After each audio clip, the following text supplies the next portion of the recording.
I picture this parent in front of me. It can be any parent, but it's happened 100 times where they are crying and they're upset because they've disciplined their child, or, they're just at their wits' end.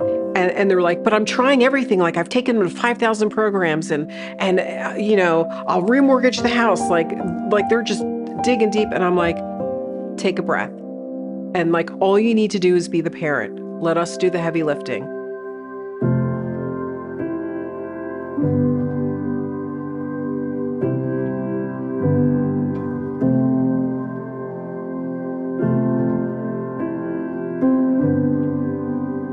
I'm not sure I found occupational therapy more than it may have found me.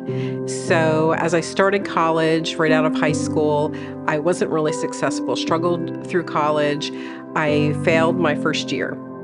I really wasn't sure what to do. I always knew I had to do something to support myself. And so my whole family had been in the military. So I went ahead and joined the United States Navy Reserves. The deal I had made with myself was, if I do not finish my college education by the time my enlistment was up, I would be a lifer in the military. And part of this process, I started volunteering at a hospital. I had an opportunity to shadow the physical therapist, and within 1 hour, he said, this isn't for you. And he walked me down to the occupational therapy office, and he opens the door. It's this small office, and there the occupational therapist is, just sitting at a table. And they were working on a craft, and it was really to help the patient be able to use her fingers better. But what really struck me was that connection they had. It was relaxed and it was peaceful, and you could see that the patient was really excited and really motivated to be able to do something that all of us take for granted. And that's what kicked it off.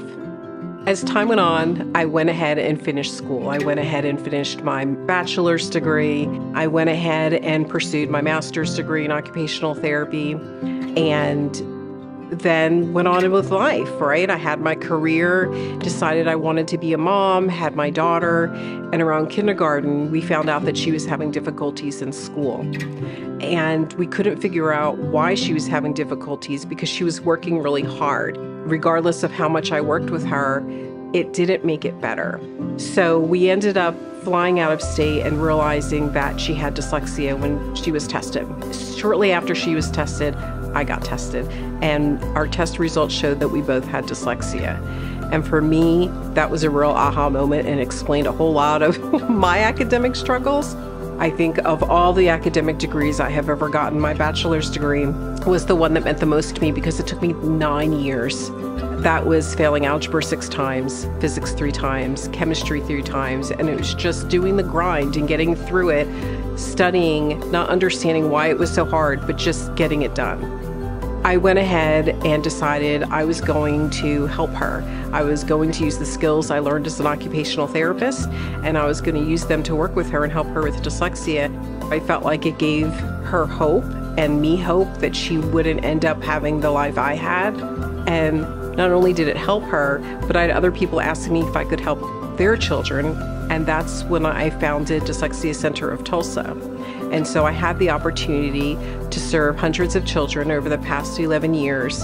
And the one thing I learned from that experience was it was just so much deeper than reading.